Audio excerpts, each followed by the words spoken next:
Hello, everybody. Today I'm talking about Venus in Scorpio from 11th November to 4th December.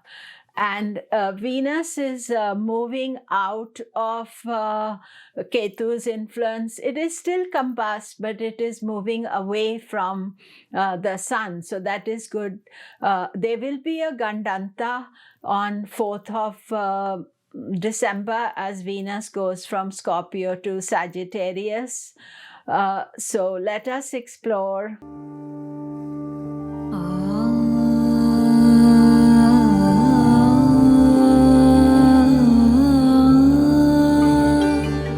Hello, I'm Komilla Sutton, and we are talking Venus in Scorpio. Do remember to subscribe, press the bell notification. So Venus in Scorpio is out of Ketu's influence. That is the main thing. We've just had a Venus-Ketu conjunction, and Venus has been very tightly combust the sun, but now it is moving away from the sun. Venus is in Scorpio from 11th November to 4th of December. It's a short transit, longer than Mercury's quick transit in Scorpio. So what is happening for all of you to understand is that all the planets are now going to go through Scorpio. First person to come into Scorpio is Venus. It is followed by Mercury, and then Sun will be in Scorpio. And then all three of them, one after the other, will go through Gandanta. This is a normal occurrence because Venus and Mercury travel close to the Sun. So sometimes it's a bit boring because I tend to repeat that the same issues are happening because the planets are traveling in those houses. So whatever Scorpio is for you from your ascendant or the moon, then there's a triple influence taking place at this time. All faster moving planets, they don't last very long, but they come and they give their influence and they move away. So main aspect of this Venus in Scorpio transit is that Mars is exactly opposite Venus in Scorpio. So Mars is in Taurus from 13th of November, and Venus is in Scorpio. So they are doing what is called a parivartana yoga. I did a video about it. I'll put a link. You can listen to that. So they are exchanging signs between Mars and Venus. Mars is retrograde, Venus is direct. So those two houses become very activated during this time all the way to 4th of December. And then Venus goes out of Scorpio into Sagittarius, and then Mars influence is not there. So this parivartana yoga can be very positive experience, or it can be more complicated. So there are different types of parivartana yoga, which I mention in my lecture on parivartana yoga, the video. So do check that out. Part of this transit also is the war between Mercury and Venus. This is a long war. They start the war on 18th of November and last for 1 week till 25th of November. And these Mercury-Venus wars sometimes can be dramatic and difficult, but mostly they're just irritant things, that some argument that you get into and you can't get out of it, and they're both friends. So there is friction there, and we should take that in a kind of context of the situation. And just to be aware of it, that if you kind of take a stand on something, then it may not go away quickly because it is a long planetary war for 7 days. And then 3rd, 4th of December, Venus is going through Gandanta, and that is always an unsettled time. So to watch out for that, to be aware of it, and then that is, helps you. Overall, I would say that Venus in Scorpio is not the best transit for Venus. The biggest thing Venus is doing is going to support the Sun. So when Sun comes into Scorpio, both Venus and Mercury and Scorpio, so Sun is getting positive support from these two benefics. But otherwise, Scorpio is the natural sign of transformation and change. And maybe it's giving us some thoughts to change and do something different with our lives. And also this Mars-Venus Parivartana Yoga, the mutual exchange of signs, that also is giving, but some desire for change, but it may be more to do with Taurus and Libra ascendants to think about it. So how does it affect you? Let us explore.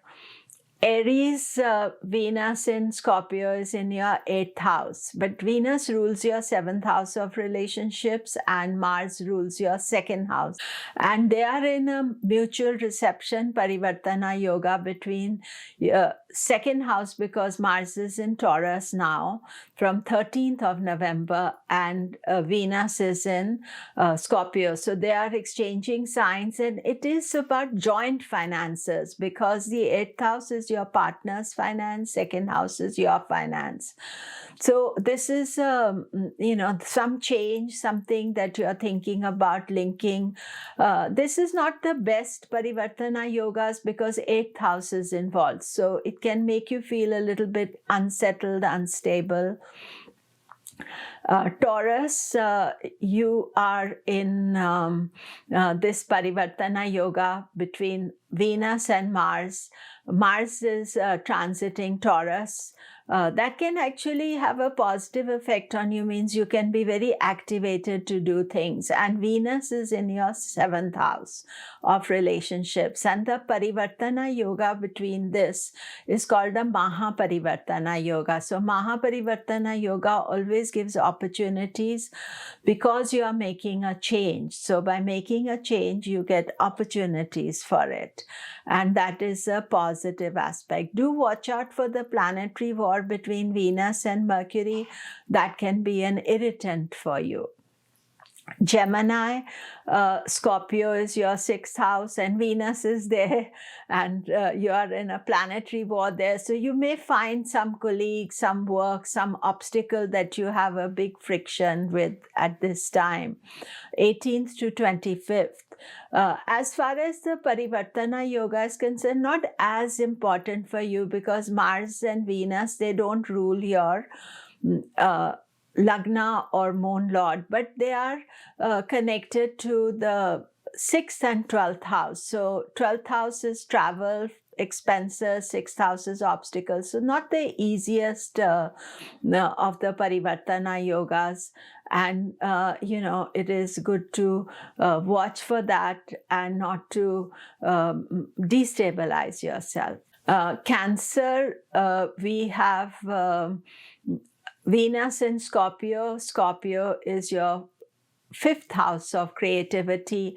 And actually, you are having this Mars-Venus Parivartana exchange is very positive for you because it is between the 11th house ruler and the 5th house ruler. So they are exchanging signs, creativity, good luck, opportunities through some change. Often these things, we don't know where the opportunity comes from, but it comes. And you are watching the planetary war. You're not directly connected with it, but just watch it. Leo, this Mars is in Taurus in the 10th house. Venus is in your 4th house. And you are also experiencing a very positive interaction between Mars and Venus. Mars' 10th house is your best planet. Venus is 10th house ruler. So the exchange can mean that some shift of energy helps you professionally. I think that is the main thing. And 4th house is home, happiness, and maybe you're trying to have a perfect balance between home and career as well.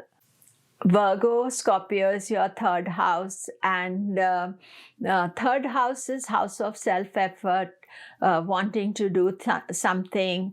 Mercury is also there, and Venus, Mercury are going to go into planetary war. So I think as a Virgo Lagna, you do need to watch the planetary war because it is complicated for you, and you can feel stressed out. But Mars, Venus, they are connecting the 3rd and 9th house for you.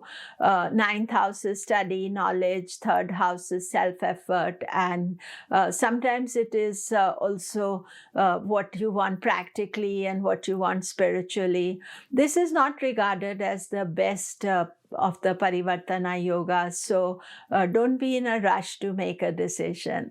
Libra, Venus is transiting your 2nd house, and Mars is transiting your 8th house. So they are exchanging 2nd and 8th house energy. 2nd house is money, 8th house is inheritance. This is not considered the best of the parivartana yogas. Do read up or listen to my video on parivartana yoga. I put a link here. 2nd and 8th house, this is not, it creates obstacles, sudden unexpected transformations, and especially regarding finances, because 2nd house is house of savings, so be extra careful. And anything to do with joint finances, you are not taking impulsive actions about it. And do watch out for the Venus Mercury war, that is for 1 week, and observe if you feel it. If you feel it or you get into any contentious situation, then be careful. Scorpio, Venus is in your ascendant, it's your 7th house ruler, so that's usually a very pleasurable energy for you. And Mars is in your 7th house, and they are creating a positive Mahaparivartana yoga, which is always a good one between 1st and 7th house rulers. So the thing is that you and your partners are both at the same page and you are understanding each other. However, be careful, Mars transiting the 7th house. Mars is a warrior planet, so don't have too many arguments or disputes. Try to think about how you can harmonize each other's ideas. Sagittarius, Scorpio is your 12th house. Venus is not the best planet for you. 12th house is house of expenses, losses. So you want to minimize, and that is most important. The Venus-Mars Parivartana is between 12th and 6th house. 6th house is house of obstacles. So this is not the best exchange for you. It's a short transit, so you don't have to worry so much. Mercury is also there. Sun is also going to come there. So I would say that you need to watch your expenses at this stage. Capricorn, Venus is your best planet, and Venus is your 11th lord of finances, profit. It's doing a parivartana exchange with the 5th house, and this is regarded as a very positive energy. 5th house of good luck, 11th house of profit, and this is called a Mahaparivartana yoga, so very positive opportunities for you, sometimes through change, sometimes just because those two lords are talking to each other. This is a good aspect. Also, Saturn has gone direct, so you're ready to move forward. Aquarius, Venus is a good planet for you as well. It is in your 10th house of career and opportunities, and it's exchanging signs with Mars in the 4th house. And this is also a parivartana, Mahaparivartana yoga. That's the best one to have. 4th house home, 10th house career, trying to find a balance, getting opportunities from both sides. And so enjoy this transit. Also, Saturn is direct, so you are ready to move forward, all your ideas, all what you want to express. Pisces, Venus is in your 9th house, so Mercury is going to join it soon, then Sun is going to be, so the 9th house is emphasized. 9th house is teaching, learning, advising, getting advice, a lot of different people trying to tell you what to do, so you have to sort out the wheat from the chaff. But the parivartana yoga between Mars and Venus is not the best one, because 3rd house and 9th house, 3rd house makes you want to do impulsive action, and you don't always listen to other people's advice. So slow down. Jupiter is well placed for you, so it is supporting you through all this. So that is it for today. Do remember to subscribe, press the bell notification. Thank you very much.